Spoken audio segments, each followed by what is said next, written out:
Keith, we'll get into it a little bit later on the Okay. show, but what a day we had yesterday. That was a wonderful day of racing. Big day of races, some really good performances, some barns that, don't get a lot of attention. Had a big win yesterday. We'll talk about it later at Sizzling Time. I'll tell you that one. Yes. So that was Yep. good, seeing some of the lower profile barns getting their chance to shine. But all in all, a very, very good day. The weather, ended up being pretty good Right, for yeah. what we had in the morning. It was And a good transition. The track ended up pretty nice as Oh, well. oh yeah, absolutely, absolutely. So glad to see the crowd out there and some other festivities that were going on. But yeah, we talked about it. Was a long day. We're a little weary today, but we're gonna Yes. battle through it and get you through this race card. We came on Sunday Warriors. We're here for you guys, and let's go ahead and take a look at what we got going on. Of course, Mackenzie tried some of the jambalaya yesterday.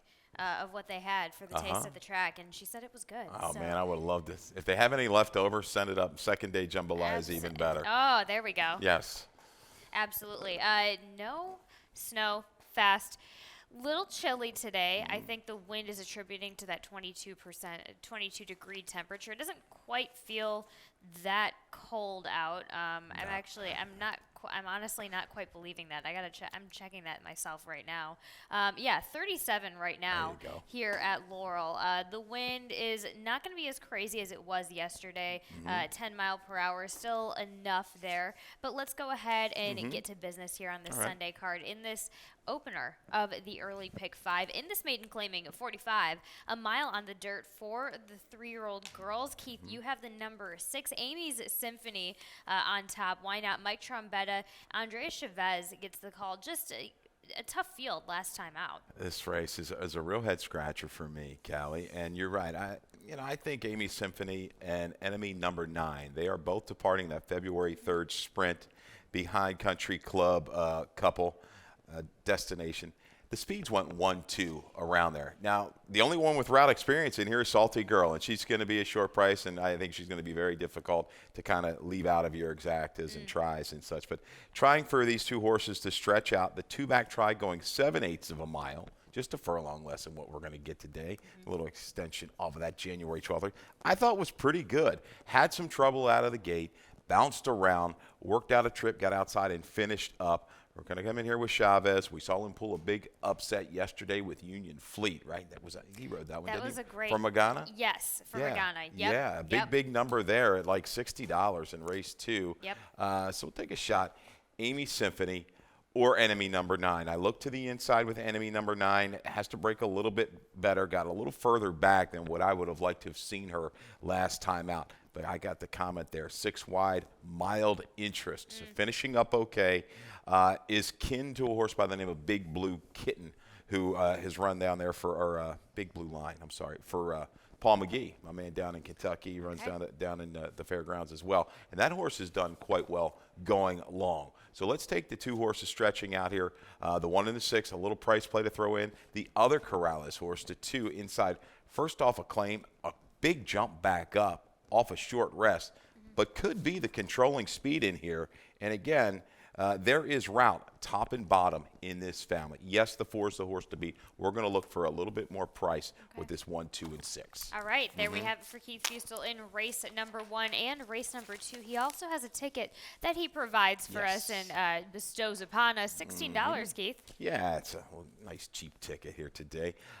Race 2, I guess if you want to use that morning line favorite, Out of Luck, shorting back up could work there for Hammy. Shorter number, 1-3. Always forward, Catch the Kitten. Race 3, 2 deep as well. With the 3 and the 7, come rain or shine. There's Trombetta again. And South Celtic Contender for Hammy. Race 4, we've got the 2 and the 8. I thought Privet Moon ran really game last time out.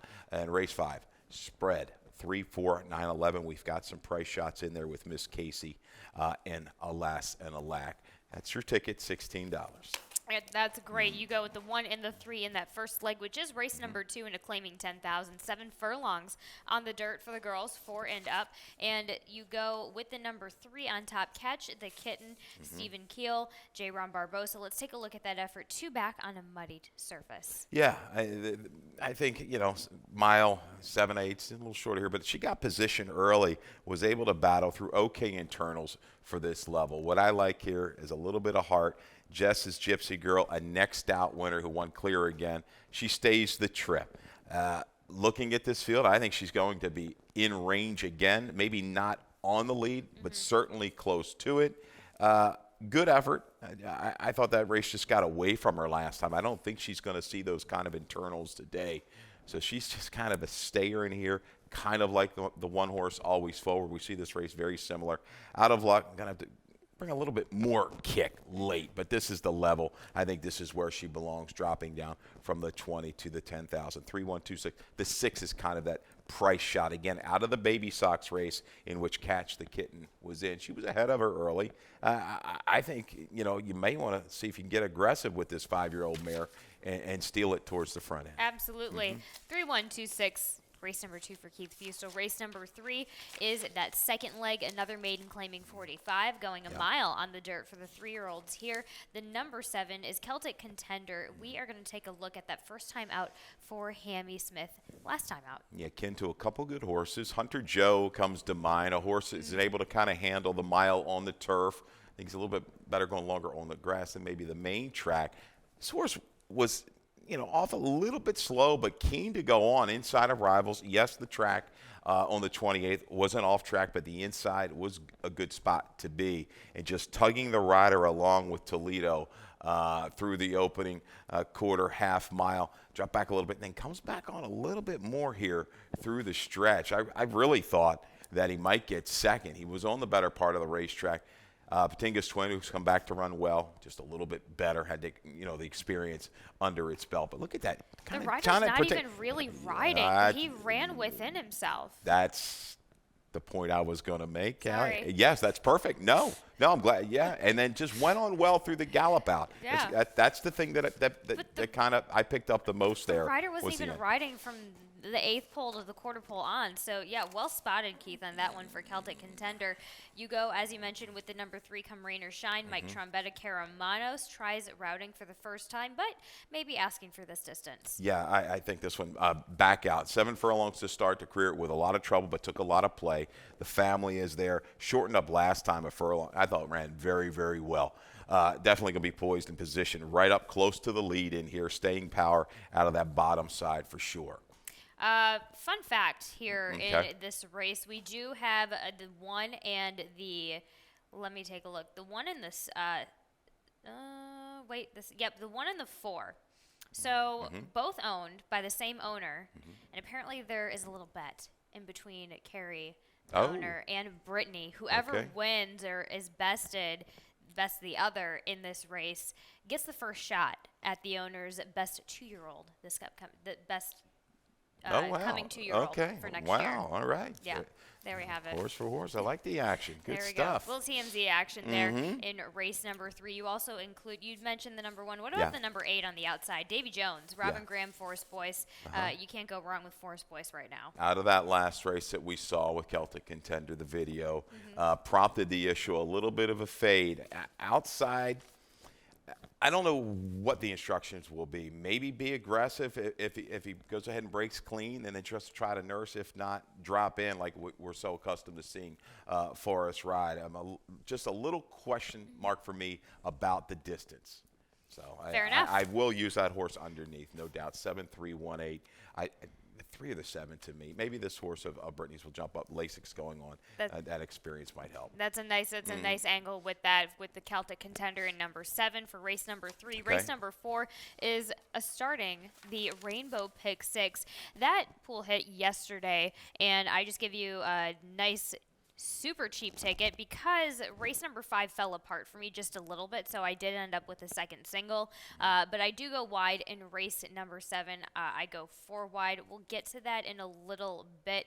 I do go with the number 1 on top, but all of those mares, fillies within that group, very, very capable. And then, of course, race number 8, I go with another single in the number 4. My Flicker, you have other thoughts, and we'll get to that. But super cheap ticket here. $6.40.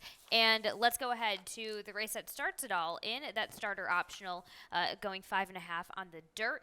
Keith, you have the number 8 on top. Privet Moon here on the outside in the barn of Diane Marizzi, J. Ron Barbosa. Talk about handled kind of with kit gloves, Privet Moon. It's like he runs a race or two, break, runs a race or two, break. Off the break last time, ran really big. The number doesn't quite stack up to some of these others, but it was the visual. This horse was out wide on the 27th, a good inside day. 4 wide early, 3 deep, aggressive bid around the turn, and was coming back at Foolish Ghost, who got the inside trip off the duel. Again, there's plenty of speed to the inside of this guy. He showed that rating gear, made a little early move last time. Maybe Barbosa will just kind of take a hold and drop down again inside around the turn and try to make that move. He's a horse, if he doesn't fire today, we don't know when we'll see him again because he just kind of runs twice and then he takes a break. But visually, that was ultra strong for me. He's going to need to trip out. Big number last time out on some other, tools I look at, especially coming that wide trip. So I use the 8 Privet Moon. Chief Ron, your top selection might be the horse that you can trust the most. He's just steady, Callie. Look at his races at 5.5. 4 starts, 3 wins, a second, a good win off the claim last time out. We have a little bit of a visual, as you mentioned, from last time out. On a sloppy surface, again, visually, just the horse on the improve. Yeah, no doubt about it. Gets a little bit further back, 23:47. Sumo was on a kind of runaway mission, leaving the 3/8 pole. But Chief Ron, under a hustling ride there outside the rival, what does it take, is going to kind of work out a little bit here into the top of the stretch and grind and get it done. Kenny Cox, more than capable here, as you say, riding a win off of this claim. I think he's going to love what he sees in front of him because there's a lot of flow in here.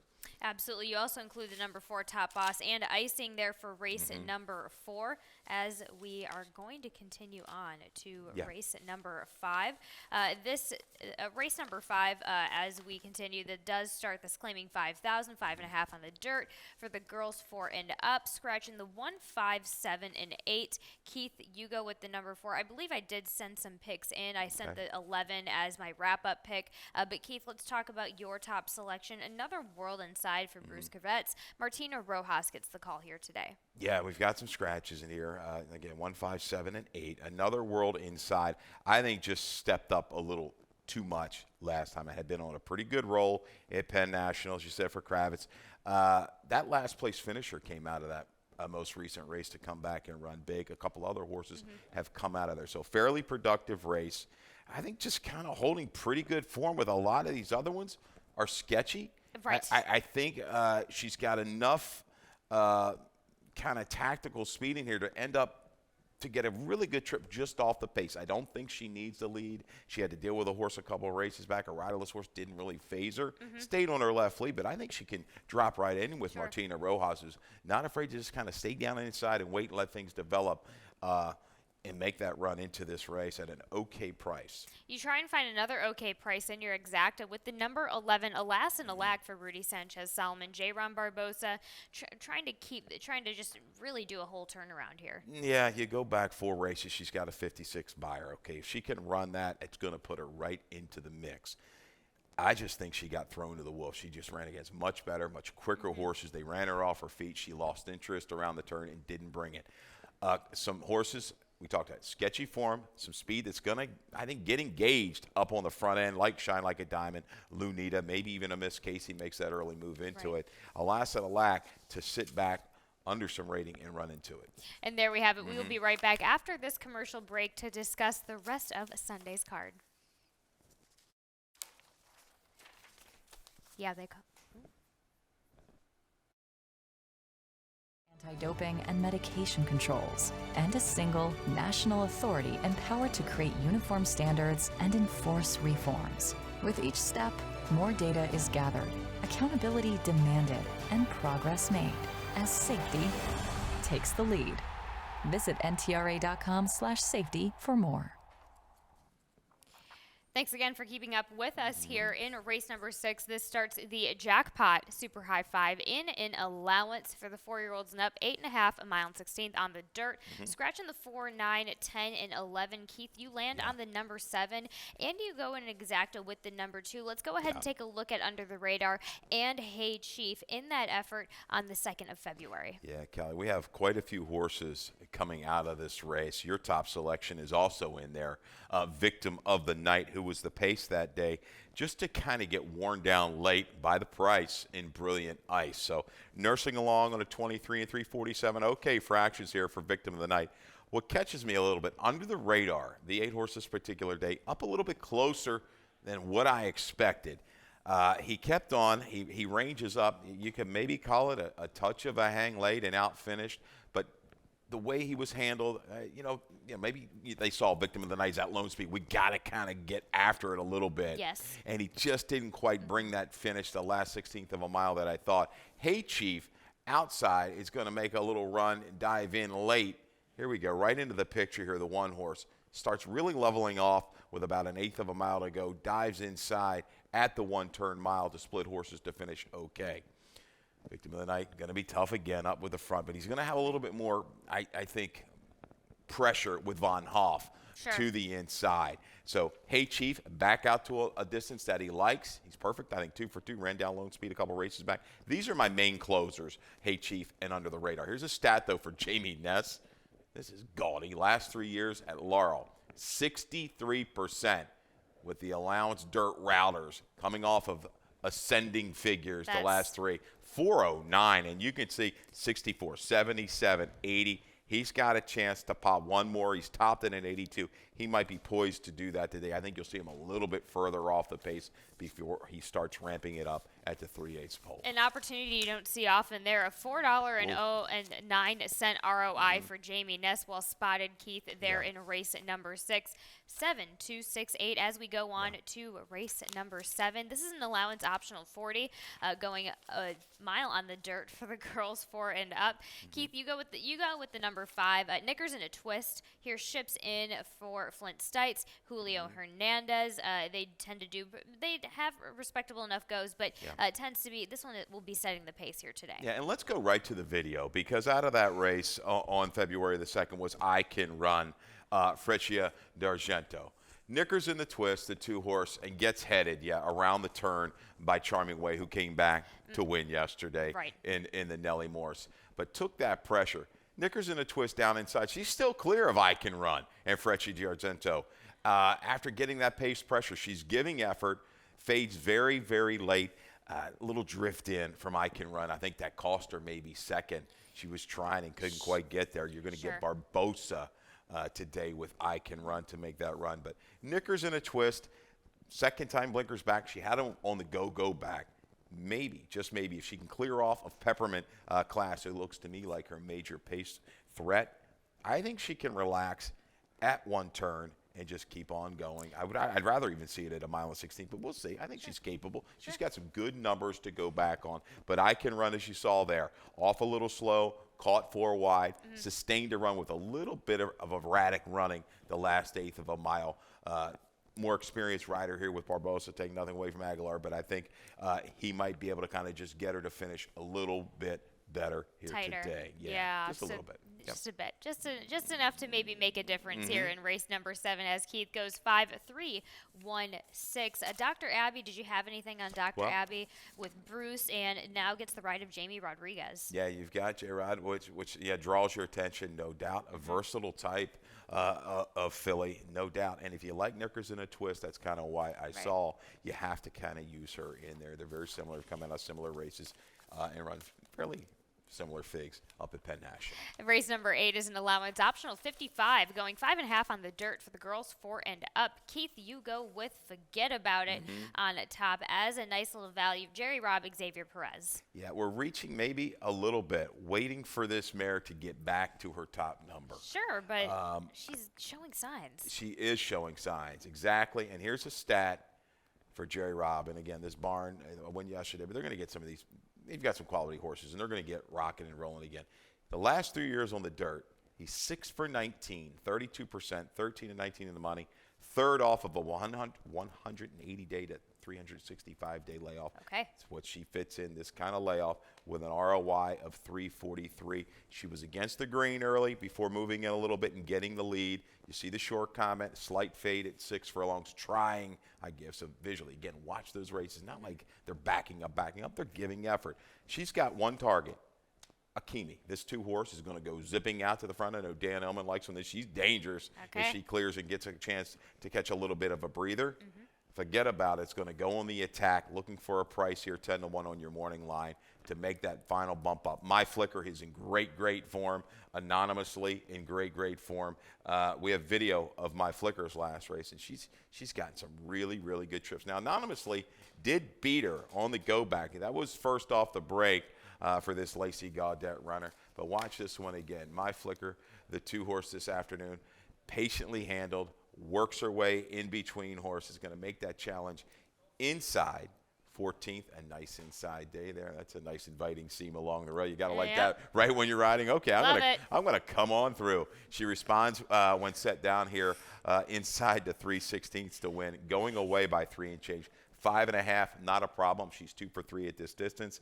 Obviously, there will be a little speed, and Akimi, forget about it. She's in very good form. Those last two make her very dangerous. And I think the one, she just loves the sprint. Look at her record. You're right. Win on a fast track. She got it last time. She got bounced around a little bit early and showed a lot of heart in recovery. Well, we'll see if the one can bounce back from that. Last time out, Keith, you go 5-1-4-2. Yep. And race number 9 wraps things up for this wonderful weekend of racing that we've had here in Maryland in this claiming 10,000 for the girls 4 and up going a mile. Keith, you have the number 4 on top, Proper Storm. Yeah. This is in the barn of Tim Keefe. Forest Boyce, also one knocking at the door. She's got a steady progression. I call it, I guess, a little bit of a grinding run, Proper Storm. But if she's ever going to get maybe the right setup for her today, she's got even a little bit more speed added. She had a little trouble last time when pinched back at the break. I think it's going to work here, inside-out trip. Grace and Charm is that one that adds to the flow on the drop here for Brittany Russell. I think she's going to really keep Please Marry Me at her attention. Never Done, I think, is going to maybe get the first run into those two, reunited with Carlos Lopez. But you're looking for a get-out horse, a horse at a little bit of a price. Sure. We'll talk about it, Proper Storm, to maybe edge by late. Make things interesting there. You also you kind of book that end around with the 5 and the 6. Never Done, Phil Cap, Grace and Charm, Brittany and Sheldon coming back down. This is the lowest level we've ever seen this individual at as well, so it's kind of an easy grab there, right, Keith? Yeah, she's okay. I mean, the only times at a mile were the 2-turn mile at Delaware. She's going to set up shop, I think, just outside of Please Marry Me. Maybe they try to go and clear. It'll be interesting to see what tactics they take. But I don't know if she's going to really get away from some of these other horses. Early Rose, another one at a price. Andre Chavez didn't run as bad as what it really looked last time. If you're looking for that superfecta kind of horse to really enhance things, that would be the one at 15-1 morning line. There we have it, 4-5-6-2 for Keith Fusel there in the last. And now let's dive in a little deeper onto those. Keith, you have 2 value plays for us. Let's talk about the first one. Race number 8, 10-1 on Forget About It. Jerry Robb, Xavier Perez. Again, why don't you repeat that nice little stat that you have for us? Well, here we go. It was great. Yeah, 6 for 19, 32% over the last 3 years on the main track is Jerry Robb with horses coming up. Third off of this type of layoff. 180 to 365 days. That works for me. She showed that speed. She was back into it last time out. She's going to target Akimi to the inside. I think she can get to her around mid-turn, separate. Then she's got to look in the rearview mirror. She's going to have to really have it to hold off the likes of Anonymously. Maybe even tapping Josie as a price in My Flicker. And you also want to talk about your value play in race number 9. We just discussed this, Proper Storm, Tim Keefe, Forest Boy, 6-1 to wrap up Sunday racing. If things could ever perfectly set up for her, I think it's today. She doesn't have the biggest of kicks, but she can stay the trip. She's going to need the field to come back to her. She just might get that this afternoon. We have to discuss what happened yesterday. Of course, a couple of nice races. It's sizzling time. First win, a stakes win for Valerie Smith. And how about this ride by Brasino? He just had come off of a win for Carlin Tapscott, Disputed Notion at a good number, and now saves ground every step of the way. Didn't even ask this runner till about the 3/16 pole. Challenge, Double Crown, drop back to the inside to get his attention. battle to the wire, got the nose bob, really good at sizzling time. A $1,000 purchase. Wow. You got to love it. I think he's got well over $300,000 in earnings. Great job to all of those connections. Here's Charming Way coming back. As we thought she'd get the jump on the closer, she did. She went after #lucky, drew away 79 buyer for Charming Way, 92 for its sizzling time. Wow, that's wonderful. Of course, Jamie Ness just kind of getting a nice filly into his barn and kind of going away with it. Of course, we have the Grade 3 Barbara Fritchie Stakes with Apple Picker for Brittany Russell and Toledo. Yeah, down inside, worked a trip outside the split. Got some help up front. Disco Weeble, I thought, might be able to clear. She wasn't able to, as Beneath the Stars went after her early. They got in a tussle, setting things up for Apple Picker with a really good run. And here's the the highlighter, I guess, of all highlights. Post time for Hillwood Stable. Ellen Charles got in a little trouble up a stretch, shifted out. And when he switched over to his right lead, it was acceleration time. He just blew the doors off of those horses the last 16th of a mile. 103 buyer for post time. Interestingly enough, talking with kind of hearing Sheldon Russell off camera after that race, he was a bit unsure when he first started asking in between that seam, and he didn't quite have enough horse, but he came running. Interesting the way that they're kind of mapping this horse out, trying to get this horse as much tough, scrappy experience as possible in these types of races, in case they need to use that later on throughout the 2024 season of what's expected of them. He's overcome. You saw the couple races back against the horse which was gotten a little trouble, worked outward. You got that seam enclosed against the grain of the racetrack. So things haven't been easy for post time the last couple from a trip standpoint. But get out of his way the last eighth of a mile. He switches over to that correct lead. He brings a run, and I mean, 6/8 to a mile, those one-turn races, I think he's just going to be really, really good. Well, I mean, he's come into trouble, but they kind of set him up for that a little bit, because this horse could easily go 5 wide. That's kind of Sheldon's take right now with him. He could easily go 5 wide and just smoke the field, but he's choosing to just maybe use that as a toolbox for later on. So we'll see if they eventually go 2 turns with that horse. Yeah, it'll be interesting if they do. If I'm not a trainer, I'm not the owner, but if I'm seeing the way he runs, I love him at that one turn. Right. Oh my gosh, he just let things unravel a little bit up front, and then he brings the fury late, and he's really strong when he does it. We'll see what they come up with, but until then, we have Sunday racing for you. Some stakes next week, but it's been so much fun having you guys join us here in the mornings, and we will see you next Friday for the morning show again. But for right now, we'll take it back to Dave Rodman. All right, good luck, everybody.